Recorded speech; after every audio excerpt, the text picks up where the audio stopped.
और एक कुलदीप है। नहीं कुलदीप इसी है, ऐसे है दीदी सारी। कुलदीप। ऐसे है तो दीदी दादी सारी दीदी। कोई बात नहीं, आपका लैंग्वेज के कारण है। हाँ और मेरा लौकिक जन्म 1954 में हुआ है। जी जी 57 में हम बाबा के ज्ञान में आए।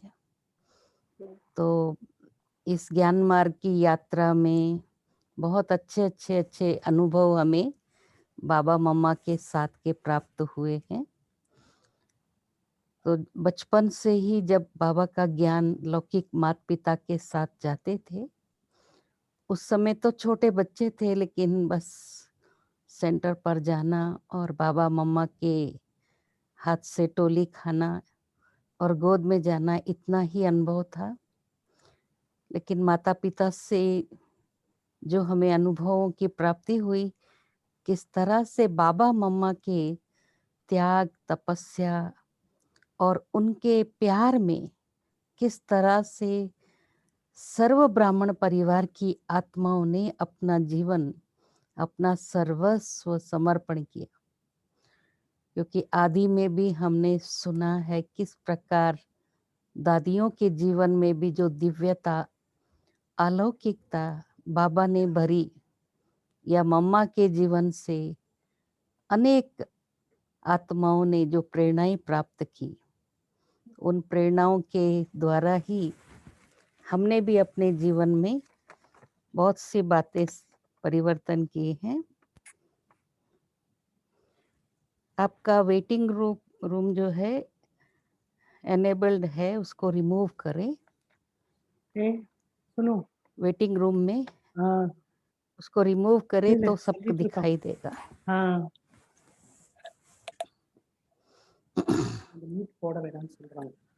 तो शुरू शुरू में बाबा की पालना में केवल प्यार ही प्यार था, जिस प्यार से सबके जीवन में बहुत परिवर्तन आता था।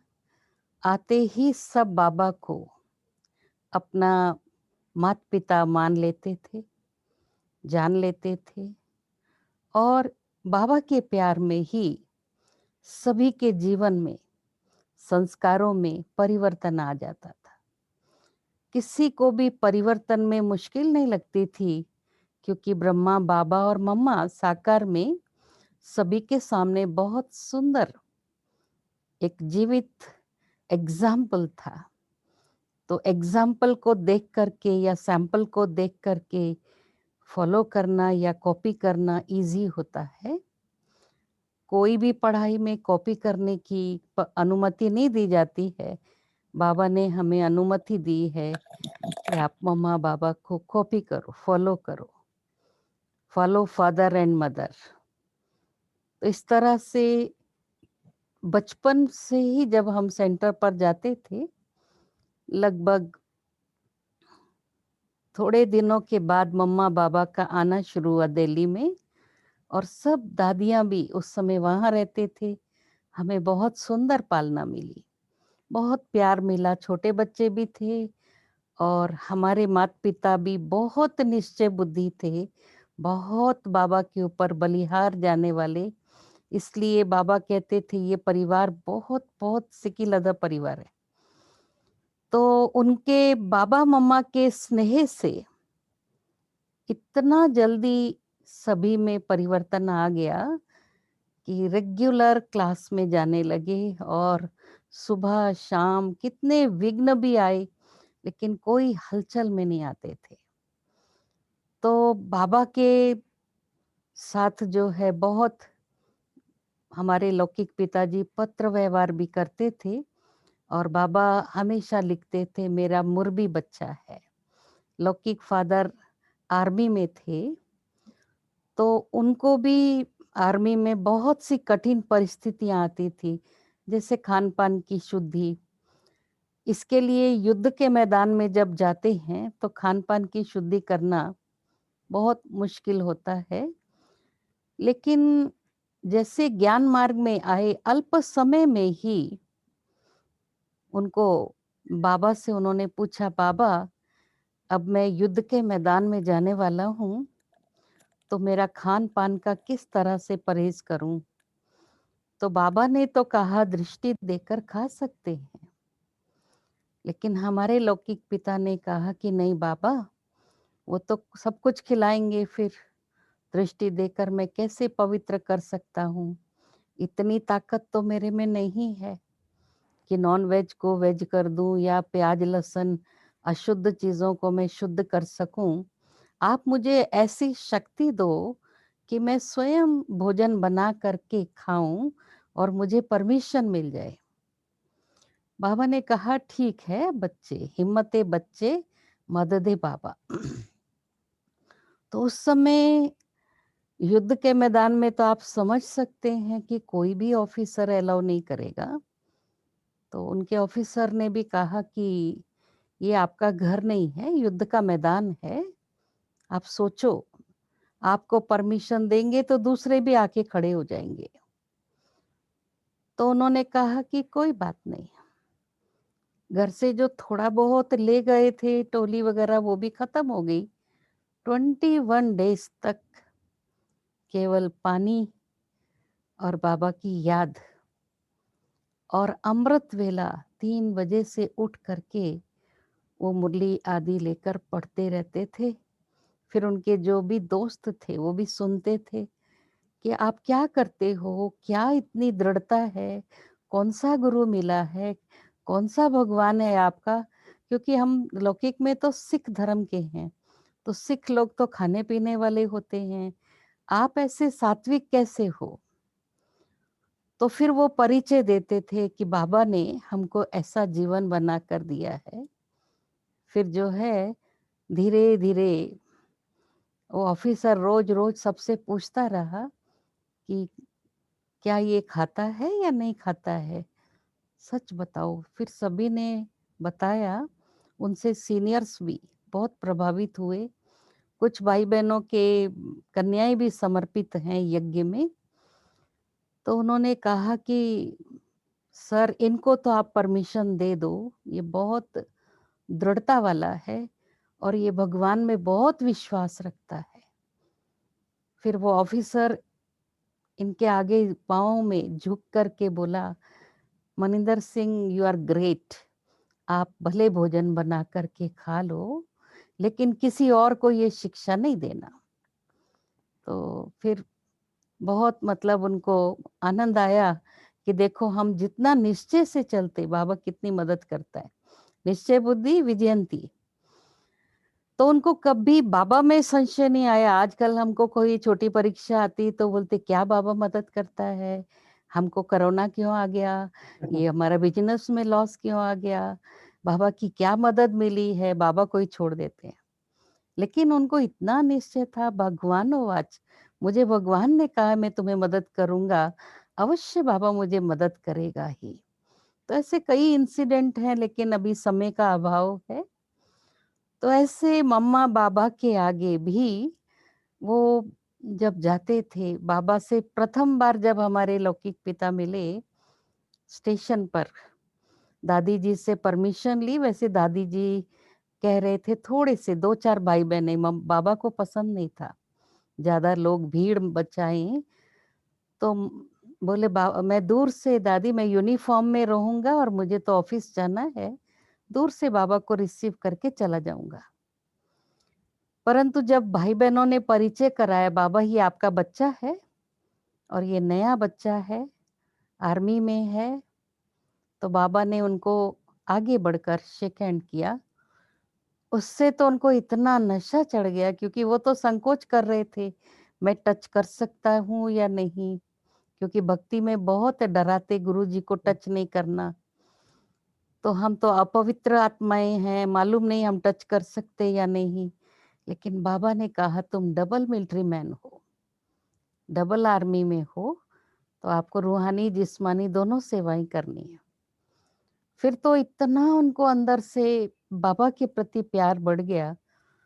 तो इससे धीरे धीरे धीरे रोज बाबा मम्मा से मिलना जुलना और उनके त्याग तपस्या को देखकर सोचा क्या रखना है। उन्होंने भी जो उनके पास पूंजी थी जो भी प्लॉट आदि था जैसे ब्रह्मा बाबा ने सर्वस्व त्याग कर दिया। हम तो 3 भाई बहन छोटे छोटे थे, लेकिन हमारे पिताजी ने कुछ सोचा नहीं। और ऐसे हम जब मधुबन भी जाते थे, माता पिता जाते थे, हम लोगों को अधिकतर सेंटर्स पर छोड़ देते थे, एक जगह पर मुझे, लेकिन छोटी बहन को ले जाते थे। तो बाबा ने एक बार कहा कि बच्चों को भी लेके आओ। तब हम बाबा मम्मा से शायद 63 में हम मधुबन में गए थे। तो उस समय मेरी 8-9 वर्ष की उम्र थी। तो मैं बचपन से, क्योंकि दादियों को ही देखा था, बाबा मम्मा को ही देखा था, हमारी बुद्धि में कोई पुरानी दुनिया थी नहीं। लौकिक संबंधियों में भी हमारे लौकिक पिताजी लेकर नहीं जाते थे, ताकि इनके ऊपर उनका रंग ना चढ़े। तो मैं बोलती थी मुझे छोटा सा सेंटर बना के देना, छोटे छोटे बर्तन लेकर देना, तो मैं बाबा का ज्ञान सुनाऊंगी। तो फिर हम जब बाबा से मिलकर बाहर आए, हमारे लौकिक पिता ने कहा, तुमने तो अपना संकल्प बाबा को सुनाया नहीं समर्पित होने का। फिर मैं बाबा के रूम में गई, बाबा लेट गए थे। तो बाबा ने कहा, आओ बच्ची, गुड नाइट करने आई? तो हाँ बाबा, मुझे समर्पित होना है। तब बाबा बहुत हंसे, क्योंकि मेरी आयु छोटी थी। तो अभी तो बेबी हो, पढ़ाई लिखाई करके आ जाओ, फिर बाबा समर्पित करेंगे आपको। तो उस लक्ष्य से, जैसा हमने लक्ष्य रखा, और हम फिर 71 में जानकी दादी जब हैदराबाद आई, तो मैंने पढ़ाई, तभी मेरा एग्जाम पूरा हुआ और दादी के साथ मैं चले गई। दादी के साथ रहने का भी मेरा बहुत अच्छे अनुभव रहे, क्योंकि बाबा मम्मा की पालना में पली हुई जानकी दादी हमें एक एक बात में सिखाते थे कि मम्मा का जीवन कैसा था, बाबा का जीवन क्या था, बाबा क्या आज्ञा करते थे, मम्मा क्या आज्ञा करती थी, किस तरह से हमारे जीवन में परिवर्तन आया। तो दादी छोटी छोटी बातों से सिखाती थी, अमृत वेला कितना पावरफुल करना चाहिए, क्यों हम अमृत वेला मिस करते। तो इस पर दादी जी मुझे एक बार बताई, मुझे माना मेरे साथ और भी साथी थे। तो जब हम यज्ञ में शुरू शुरू में पाकिस्तान में थे, तो छोटे थे, तो कई बहनें बहुत अलबेली थी, सभी तो नहीं, लेकिन बाबा जो है मम्मा को हमेशा कहते थे, आप चेकिंग करना कि कौन कौन 10 बजे के बाद कमरे में लाइट ऑन रखते हैं, बातें करते हैं, उनको सावधान करना। तो मम्मा ने बाबा को बताया, कुछ बहनें ऐसी बातचीत करती रहती हैं। और सुबह मना जिनका टर्न था चाय बनाने का, वो लोग रात को देर तक बातें करते रहे और सोए रहे। तो मम्मा उनके कमरे के सामने से नीचे की ओर उनका किचन था, धीरे धीरे चलती थी मम्मा, कुछ आवाज भी नहीं करती थी। आप सबको मालूम है, मम्मा कहती थी कि इतना जोर जोर से धरती पर पाँव नहीं पटको, धरती माँ को भी तकलीफ होती है। तो मम्मा के वाइब्रेशन सब कैच कर लेते थे। तो मम्मा नीचे गई, चाय भी चढ़ा दी, पानी भी उबलने लगा, मम्मा पत्ती डाल रही थी, क्योंकि उस समय गैस नहीं होता था, लकड़ी जलाना होता था। वो सब काम मम्मा ने अकेले किया।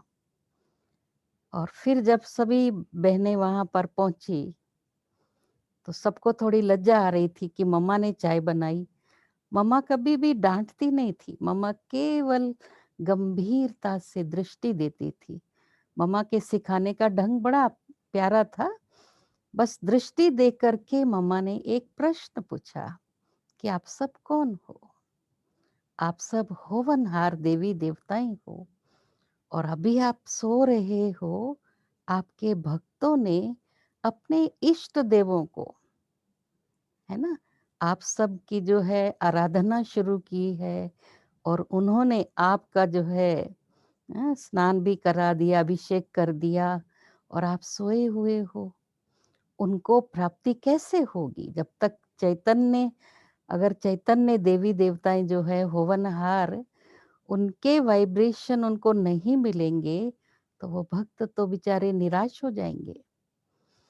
तो दादी जी बता रहे थे, उस दिन से सब में अलबेलापन समाप्त हो गया, और अमृत वेले भाग भाग कर आते थे। और देखिए मम्मा में इतना सीखने की भावना थी, मम्मा को बाबा के प्रति इतना रिस्पेक्ट था कि बाबा क्या करते थे। शुरू शुरू में बाबा की लौकिक बहू ब्रिजेंद्रा दादी जी ने जब बाबा के बारे में बताया, मम्मा को बाबा को अलग अलग भवन में रखा हुआ था। कुछ बहनें बाबा के पास थे, कुछ मम्मा के पास ही रहते थे। तो ब्रिजेंद्रा दादी बाबा की देखभाल करती थी। उनकी ड्यूटी थी सुबह से लेकर बाबा के साथ रात के सोने तक। सोने के बाद वो मम्मा के भवन में आती थी। अब आप सोचिए, बाबा अगर 10 बजे सोएगा तो मम्मा वेटिंग में रहती थी कि ब्रिजेंद्रा कब आएगी और मुझे बाबा की दिनचर्या सुनाएगी। तो सुबह उठते ही बाबा ने क्या किया, फिर मुरली के बाद क्या हुआ, फिर नाश्ते पर क्या हुआ, क्या क्या बात की आपसे बाबा ने, वो पूरा नोट करके लाती थी। और जो भी बहनें उस समय पहरा देती थी रात को, उनका भी चिंतन ऐसा था, इन दोनों की रूह रिहान सुने, ये क्या बातें करती मम्मा और ब्रिजेंद्रा दादी। तो उनको भी वो घूमते हुए इनके आसपास ही घूमती रहती थी। और आजकल देखिए परचिंतन की बातों में ध्यान देते, लेकिन उस समय मम्मा की बाबा की बातों पर उनका इतना आकर्षण रहता था कि हम भी सुने मम्मा बाबा के बारे में। तो फिर ब्रिजेंद्रा दादी पूरी रात जाग करके मम्मा को सुनाने के बाद फिर अमृत वेले बाबा को उठाने के लिए चली जाती थी। तो उन्होंने देखो कितनी तपस्या की, ना सोने की चिंता, ना खाने की, ना अपने आराम की, चैन की, लेकिन नहीं, बस बाबा को पढ़ लें हम, बाबा क्या चाहता है, बाबा क्या कराता है। ऐसे ब्रिजेंद्रा दादी को एक बार बाबा ने बहुत बड़ा एक लिखत दी, जिसमें बाबा ने यज्ञ के आदि से अंत तक की कहानी लिखी। क्या क्या होने वाला है यज्ञ में, कैसे कैसे विघ्न आएंगे, और लिख करके दिया ऑलमाइटी बाबा ने। तो बोला कि ये ब्रह्मा बाबा को नहीं सुनाना है, लेकिन ब्रजेंद्रा दादी ने कहा ऑलमाइटी बाबा को कि बाबा, मेरा प्यार ब्रह्मा बाबा के साथ बहुत है, ब्रह्मा बाबा मेरे लिए बहुत रिस्पेक्टेबल है मेरे जीवन में। मैं ऐसा तो नहीं कर सकती, इतना मेरे में समाने की शक्ति नहीं है कि मैं ब्रह्मा बाबा को ना बताऊं।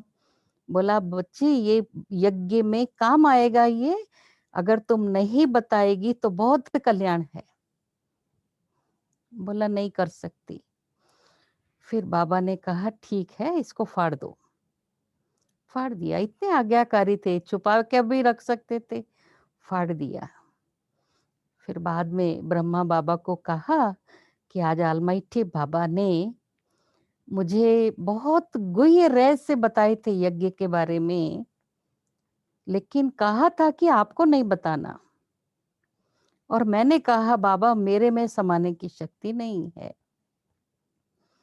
तो फिर बाबा ने वो कागज फाड़ दिया कि फाड़ दो इसको। मैंने फाड़ दिया। तो ब्रह्मा बाबा ने कहा बच्ची, तुमको शिव बाबा की आज्ञा पर चलना था ना, ऐसे थोड़े करते हैं कि बाबा की आज्ञा को नहीं मानकर। कितना इम्पोर्टेंट बातें थी जो हमें काम में आती थी, तो मुझे नहीं बता करके छुपा कर रख देना था। लेकिन उनकी ऑनेस्टी देखिए कि उन्होंने कोई भी बात बाबा से छुपाई नहीं, ब्रह्मा बाबा से। तो हर कार्य में स्पष्टता। ऐसे मम्मा को सदा बाबा की आज्ञाओं पर हाँ जी करने की आदत थी, चाहे वो बाबा दिन को रात कहे या रात को दिन कहे।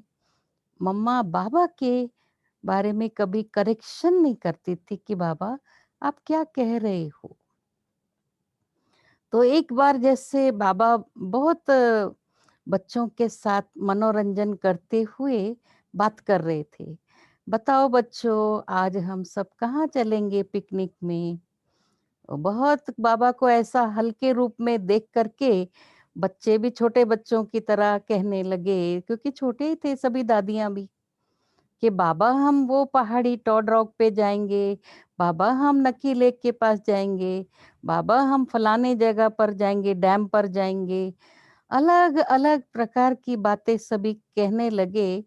तब बाबा ने कहा, बच्ची, मम्मा की ओर देखकर, कि आप है ना इन बच्चों के साथ बातचीत करके डिसाइड कर लो, फिर मुझे बता देना कहाँ जाना है।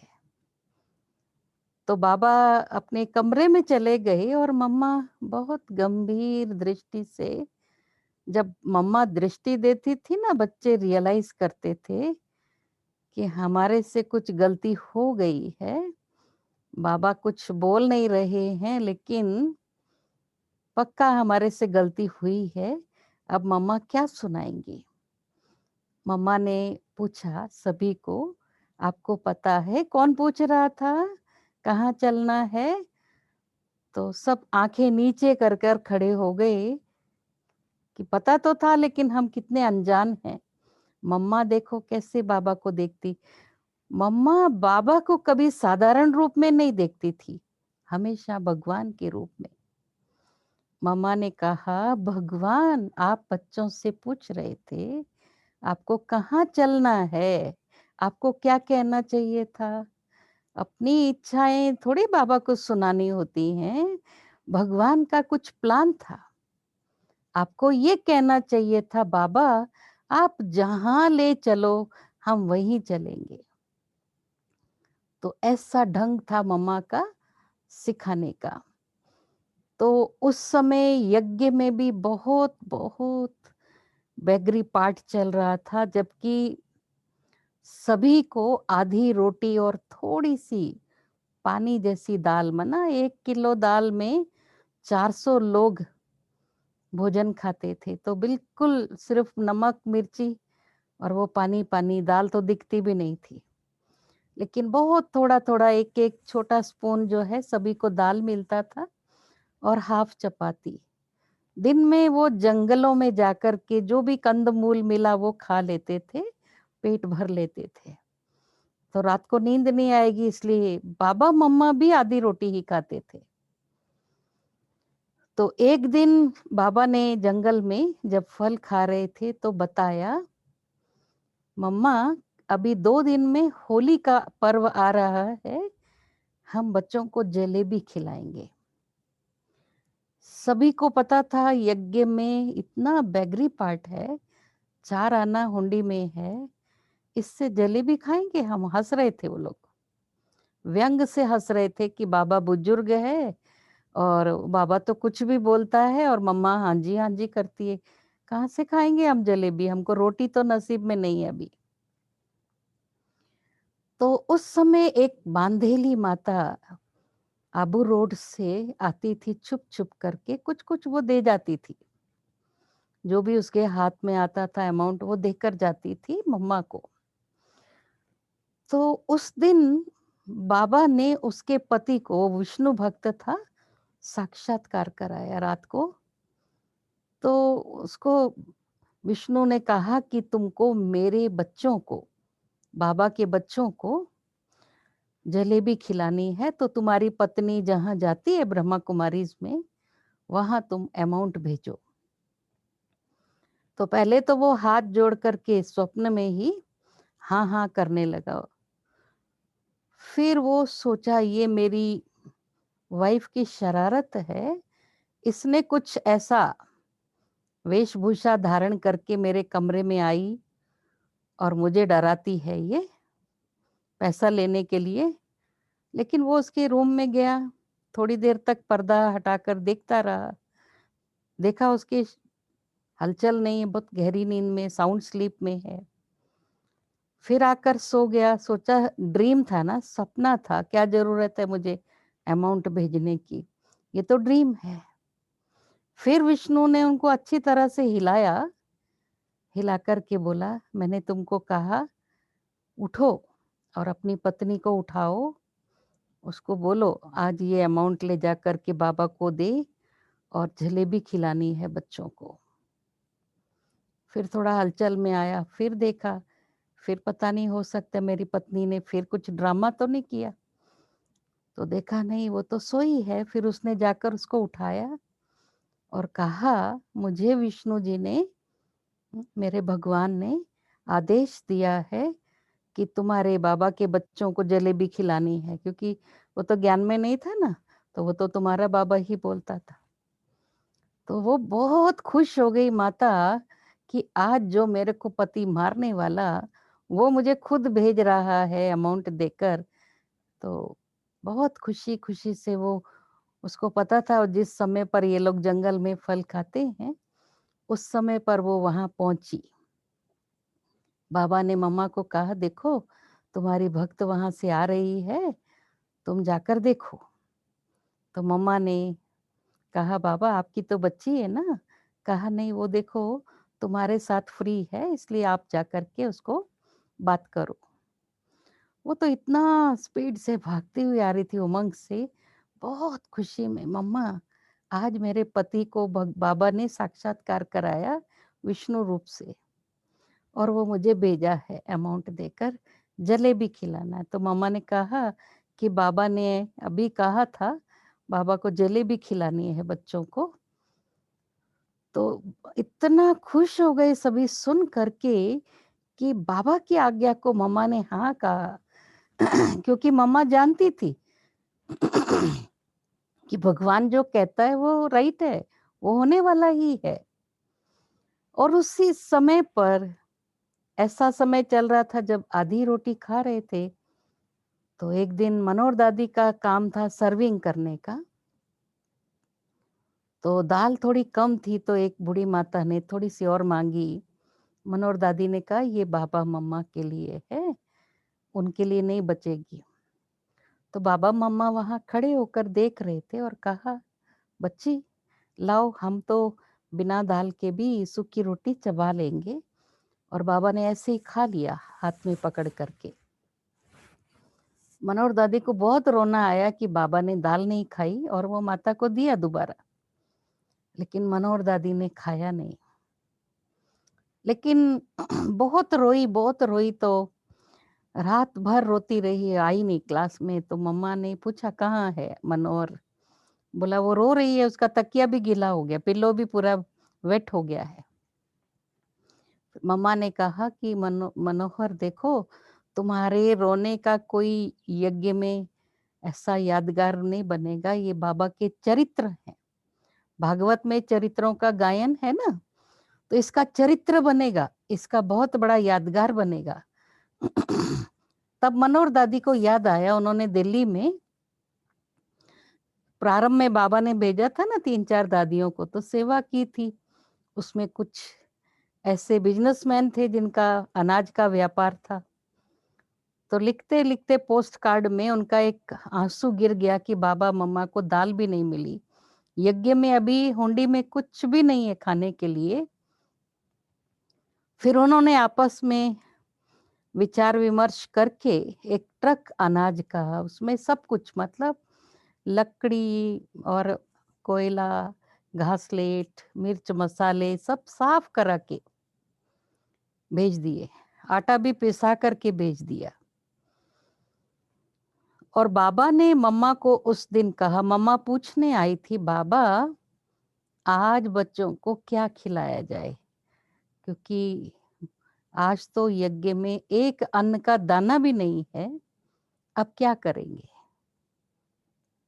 बाबा ने कहा मम्मा, और सब बच्चे आसपास होते थे, सुनते थे दोनों का वार्तालाप क्या चल रहा है। मम्मा आज जो है दिल्ली से एक ट्रक आएगा, आप थोड़ा बच्चों को तैयार कर दो, तो वो ट्रक में से सामान अनलोड करने के लिए, और आज बच्चे पेट भर कर के ब्रह्मा भोजन भी खाएंगे।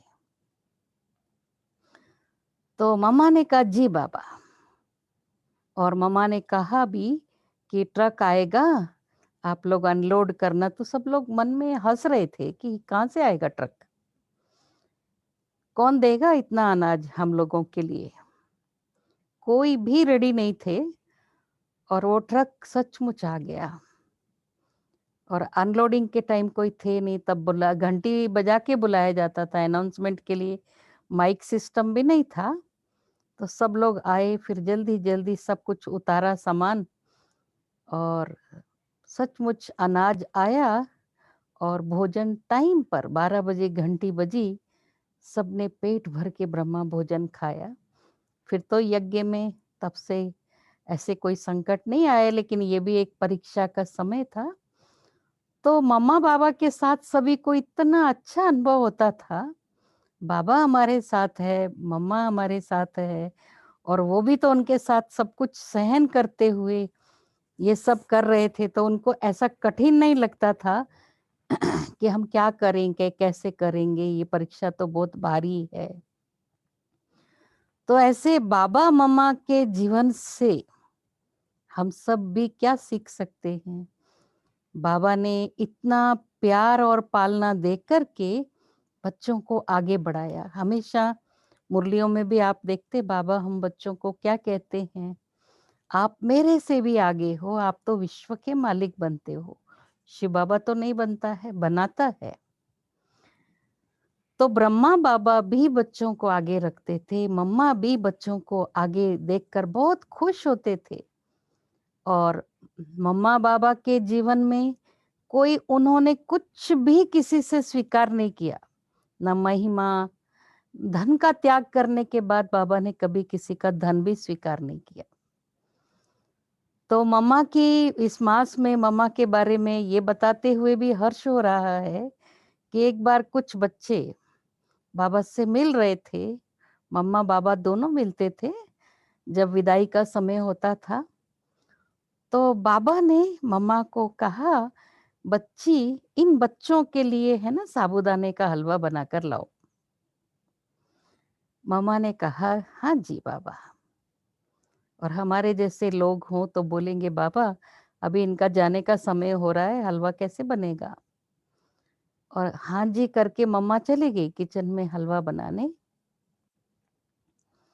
और बाबा जो है फिर उन लोगों को बाहर खड़े होकर दृष्टि दे रहे थे। इतने में मोहिनी दीदी देखी, ये तो जा रहे हैं और मम्मा तो हलवा बना रही है। वो छोटी थी तो भाग भाग करके गई, मम्मा मम्मा वो लोग तो जा रहे हैं, उनका हो गया टाइम जाने का, आप ये साबूदाने का हलवा कब तक बनाती रहेंगी? उनकी तो ट्रेन का भी टाइम हो जाएगा ना, बस छूट जाएगी। मम्मा सुनते हुए भी कह रही थी कि हाँ हाँ हो जाएगा, बाबा ने कहा है हो जाएगा। फिर उसने देखा कि बाबा जो है बच्चों को विदाई देने के लिए अपना जो पांडव भवन में नीचे जो किचन है वहां पर एक बेनियन ट्री है, वहां तक बाबा खुद पैदल जाते थे। और बाबा का सफेद रुमाल जो है ना, जैसे ट्रेन का गार्ड जो है वो कैसे झंडी दिखाता है हरी और लाल, है ना, तो बाबा जो है रुमाल को हिला करके बच्चों को विदाई देते थे ऐसे ऐसे। तो मोहिनी दीदी फिर गई मम्मा के पास, मम्मा बाबा ने तो रुमाल हिलाकर भी विदाई दे दी और आप हलवा बना रही हो, कब पहुंचेगा ये? मम्मा को ये निश्चय था, भगवान ने कहा है अवश्य ये हलवा बच्चों के मुख में जाएगा ही। वो 3-4 बार आकर के मम्मा को फिर बोली, वो चले गए, बस स्टैंड पे भी पहुंच गए। फिर भी मम्मा ने बना करके बाबा को कहा, बाबा हलवा तैयार है। और उस समय तो यज्ञ में कोई व्हीकल भी नहीं थे, और बाबा ने साइकिल पर एक बच्चे को भेजा, ये हलवा पहुंचाओ बस स्टैंड पर। बस भी स्टार्ट हो गई। अब वो भाई जो है हाथ हिला रहा था, बस रोको बस रोको। वो बस वाले को मिरर में दिखाई दिया उसका हाथ, कुछ तो है, ये क्यों रोक रहा है बस को? तो जब बस वाले ने बस रुकाई और वो गरम गरम हलवा बच्चों ने खाया, उनको कितनी खुशी हुई होगी। और बाबा मम्मा को भी कितनी खुशी कि बाबा की आज्ञा प्रमाण मैंने हलवा बनाया भी और बच्चों ने खाया भी। तो इतना निश्चय बाबा में। आज देखिए आप हमारा निश्चय का फाउंडेशन कैसा है। हम तो फटाफट बोल देंगे कि अरे ये तो असंभव है बाबा, साधारण हलवा बनाओ वो तो फिर भी ठीक है, लेकिन साबूदाने का हलवा बहुत मेहनत से बनता है, बहुत देरी लगती है उसको पकने के लिए। तो असंभव को भी मम्मा संभव कर देती थी। क्यों? कि उनको ये निश्चय था भगवान के हर वचन में सत्यता है और वो सत्य सिद्ध होते हैं, और भगवान जो कहता है वो अवश्य होगा, वो भले असंभव हो। लेकिन भगवान को क्या कहते? असंभव को संभव करने वाला, मुश्किल को आसान करने वाला। तो वैसे देखा जाए बाबा के समय पर 400 लोगों को बाबा ने भिन्न भिन्न संस्कार वाली आत्माओं को अपने पास समर्पित रूप में रखा। लेकिन उनके भिन्न भिन्न संस्कार होते हुए भी बाबा ने अपने प्यार से, अपनी मीठी दृष्टि से हर एक बच्चे के संस्कार को बदला। बाबा उनकी आत्मा को देखते थे कि आत्मा कितनी अच्छी है, और उनके त्याग को बाबा देखता था। देखो ये संसार में कितने आकर्षण हैं, लेकिन ये बच्चे सब कुछ छोड़ करके मेरे पास आए हैं, कुछ तो इनको मिला है जो आए हैं ना। तो उनका कोई संस्कारों का वर्णन भी नहीं करते थे, और बाबा किसी के द्वारा भी सुनना नहीं चाहते थे, क्योंकि बाबा हमेशा ये कहते थे कि देखो, कुछ बाबा ने स्व उन्नति के लिए ग्रुप्स बनवा दिए थे। ग्रुप्स के भिन्न भिन्न नाम थे, जैसे कोई एंजल ग्रुप है, कोई रोज ग्रुप है, इस तरह से अनेक नाम दिए हुए थे।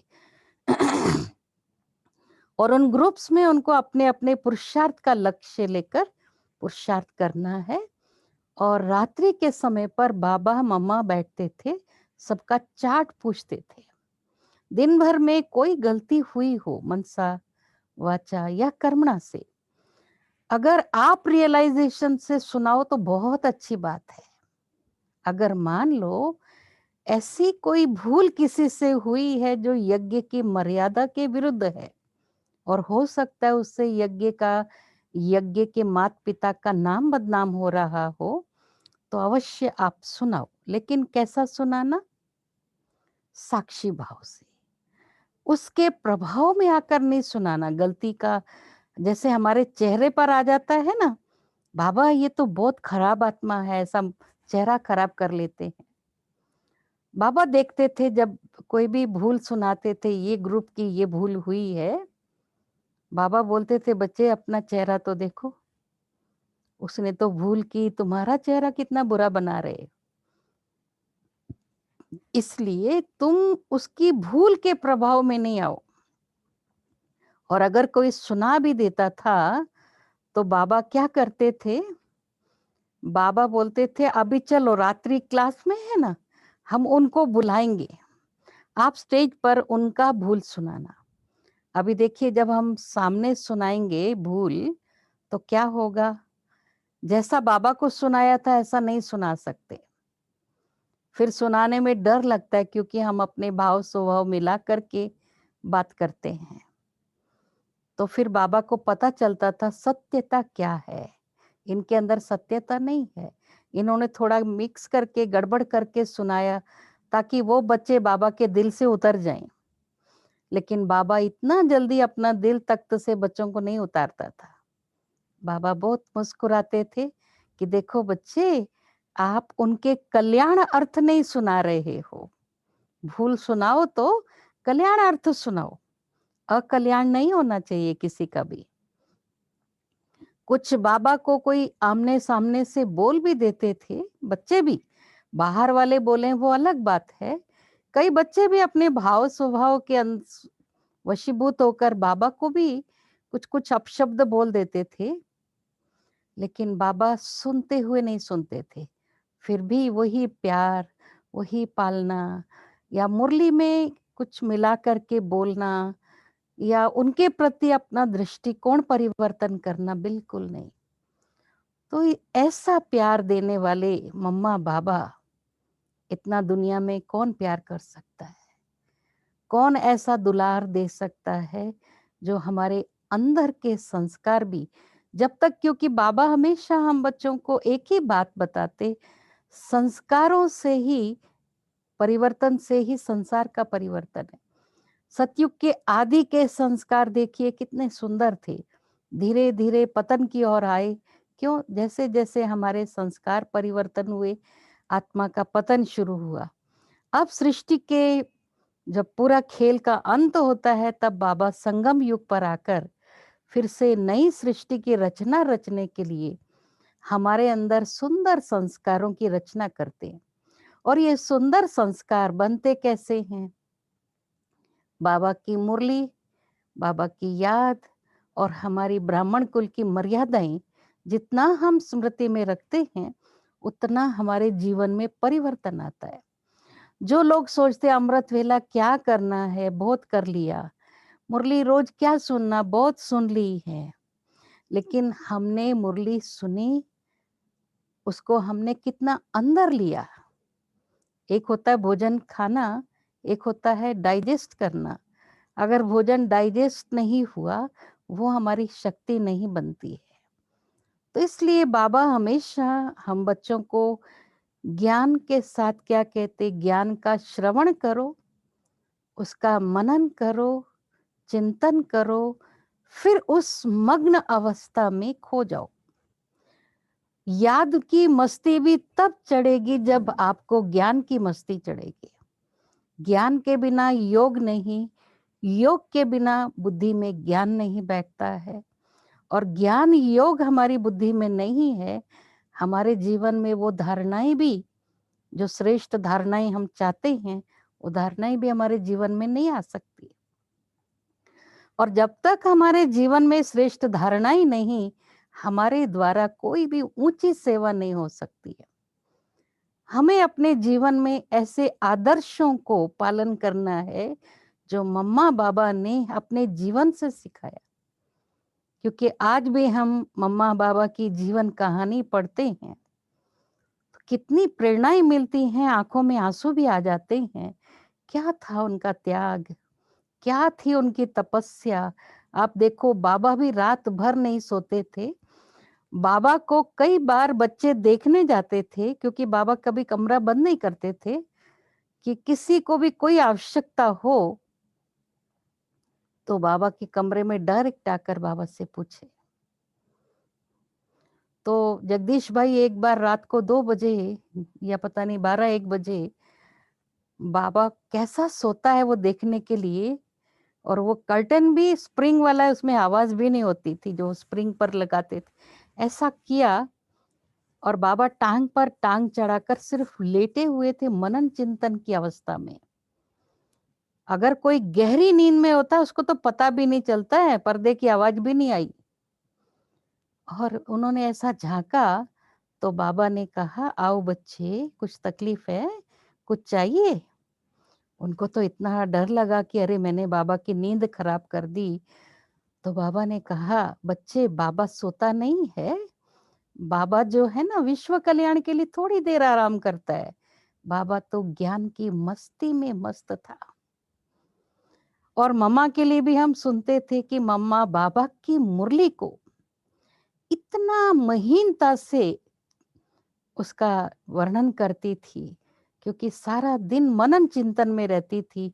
रात को 2 बजे उठकर मम्मा जो है बाबा की मुरली लिखती थी। उस समय इतने साधन नहीं थे जो रिकॉर्डिंग हो जाए और सुना दें, हाथ से लिखना होता था, टाइपिंग मशीन भी नहीं थी। लिख करके फिर वो मम्मा बाबा की एक एक बात की गहराई को बच्चों को समझाती थी। जैसे लौकिक में भी छोटे बच्चे को माँ भोजन कैसे खिलाती है, अपने हाथ से पीस पीस करके, उसके बच्चे को चबाना नहीं पड़े, उसके दांत नहीं है, उसके अंदर चला जाए, उसको डाइजेस्ट हो जाए। और चिड़िया भी अपने बच्चे को मुख में, अपनी चोंच में दाना पीस पीस करके उसको खिलाती। इस तरह बाबा मम्मा के जीवन में हमने देखा कि उनको बाबा, शिव बाबा के प्रति कितना रिगार्ड, रिस्पेक्ट है, बाबा के ज्ञान को कितना उन्होंने कदर दी, कि भगवानों वाच किस तरह सुनना चाहिए, जब बुद्धि इधर उधर बिल्कुल नहीं जानी चाहिए। अपनी बुद्धि को एकाग्र करके जब हम बाबा की मुरली सुनते हैं, एक एक शब्द में इतना सार समाया हुआ है कि अगर वो सार हमारे जीवन में आ जाए तो ये निस्सार संसार, असार संसार हमें बिल्कुल याद ही नहीं आएगा। क्योंकि दादियां जब अपना जीवन कहानी सुनाती हैं कि हमने एक बार घर छोड़ा, दोबारा हमने कभी पीछे मुड़कर नहीं देखा, कभी हमें कोई मित्र संबंधियों की याद नहीं आई, कोई आकर्षण नहीं था।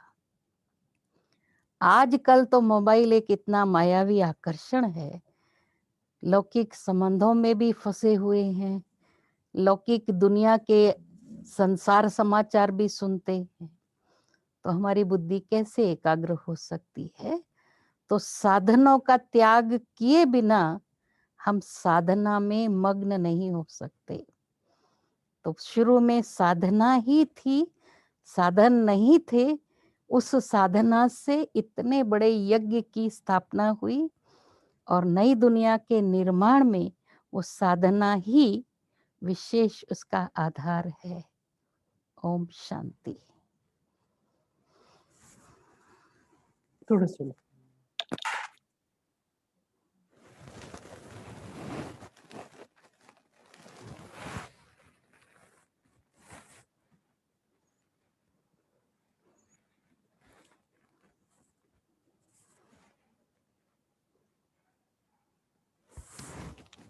क्या हुआ?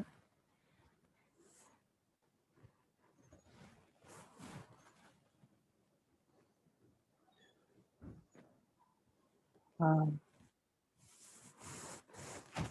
आप टाइम पर पूरा कर लिया दीदी।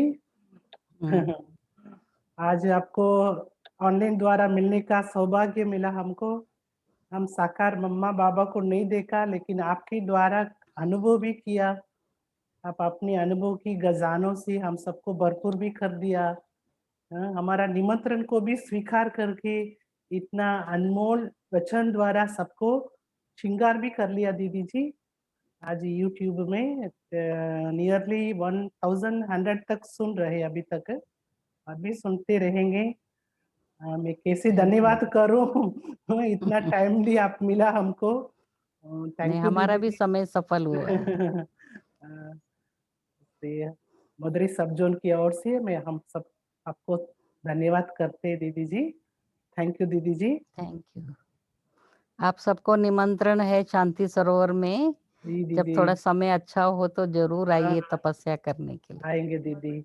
यहाँ शक्ति अभी सरोवर। कुमारों की भट्टी है, आप जी सबको दीदी। भेजा भी है हाँ लिंक, हाँ, मिला दीदी। तो आप भी ज्वाइन होना, क्योंकि हाँ बीना बहन उसमें ट्रांसलेशन भी कर रही है। हाँ दीदी, सबको भेजेंगे, कुमारों का लाभ देंगे।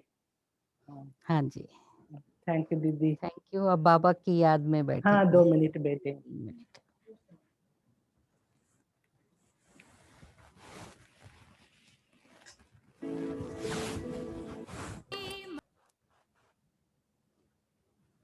Thank you, thank you.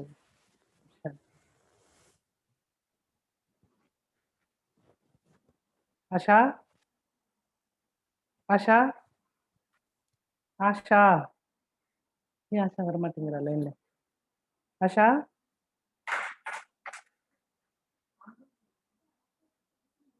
Yes मरिएगा। छे छे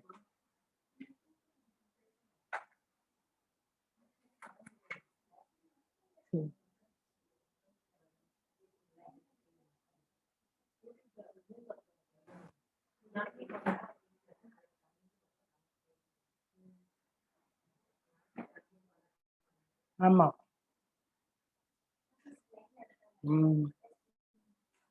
இல்ல நான் கேட்காத எனக்கு.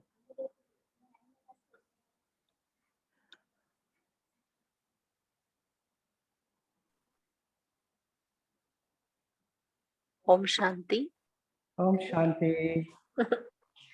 ஜூம்ல கனெக்ட் ஆயிருக்கவங்களா தமிழ்ல கேட்டீங்களா? மாதாஸ் பிரதர்ஸ் அவங்க எல்லாமே கனெக்ட் ராணி, எல்லாமே மியூட்லயே இருக்கு ராணி அவங்களோடது. சிஸ்டர் அவங்க எடுத்து விடுங்க. ராணி சிஸ்டர் தமிழ் கேட்கல, ஹிந்தி தான் கேட்டுச்சு. அதனால நாளைக்கு நீங்க வந்து யூடியூப் லிங்க்ல வரலாம். இல்லைன்னா மோர்ங்கிற பட்டன் இருக்கும். ஹிந்தி தான் கேட்டது. அதான் பிரதர். நாளைக்கு நீங்க ஜூம்ல கனெக்ட் ஆகுறீங்க அப்படின்னா ஆடியோ ஆகும். ஜூம்ல கனெக்ட் ஆகுறீங்கன்னா கீழே தொட்டீங்கன்னா மோர் அப்படிங்கிற பட்டன் வரும். அதுல லாங்குவேஜ் இன்டர்பிரிட்டேஷன் அப்படிங்கிற ஒரு ஆப்ஷன் இருக்கு. அதை தொட்டு அதுல நீங்க தமிழை டச் பண்ணணும். அப்பதான் உங்களுக்கு தமிழ் டிரான்ஸ்லேஷன் கிடைக்கும். ஜூம் இல்லைன்னா யூடியூப்லயே நீங்க வந்துருங்க. ஒருவேளை அதுல வர்றதுக்கு உங்களுக்கு சிரமமா இருக்கு அப்படின்னா நீங்க யூடியூப்லயே வந்துடலாம். அதுல டைரக்டா தமிழ் டிரான்ஸ்லேஷன் இருக்கு. இல்ல அப்படின்னா நீங்க இதுல ஜூம்ல வந்து கீழே டச் பண்ணீங்கன்னா ஆடியோ வீடியோ எல்லாம் வருது இல்லையா, அது பக்கத்துலயே மோர் வரும். அந்த மோர்ல போயிட்டு லாங்குவேஜ் இன்டர்பிரிட்டேஷன் அப்படின்னு வரும். அதை தொட்டு அதுல தமிழை நீங்க செலக்ட் பண்ணணும். நாளைக்கும் ஸ்பெஷல் கிளாஸ் இருக்கு. ராணி பெஹன்ஜினுடைய கிளாஸ் இருக்கு. முஸ்தஃபுல்பூர் ராணி பெஹன்ஜினுடைய கிளாஸ் இருக்கு. ஓம் சாந்தி. சரி சிஸ்டர். ஓம் சாந்தி. சிஸ்டர் மனோரஞ்சனி சிஸ்டர் கேட்டேன்னு சொல்லுங்க. சரிங்க பிரதர். மனோரஞ்சனி சிஸ்டர் அன்னைக்கு கிளாஸ் பண்ணாங்க. அவங்கள்ட்ட பேசணும்னு நினைச்சோம், பேச முடியல. மைக் ஆன் ஆகல. தாஸ்ன்னு சொல்லுங்க. Das. Okay brother. DK Das. Eral. Okay brother. Okay brother. ஓம் சாந்தி பிரதர். Thank you.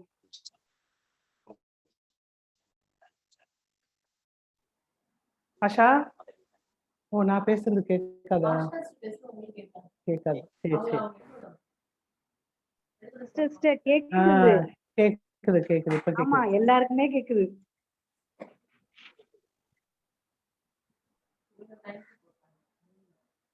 நம்மளும் வெளியில வந்துரும்.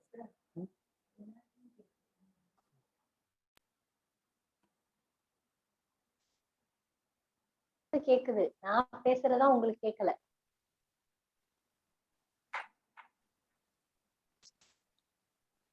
வந்துடுறேன்.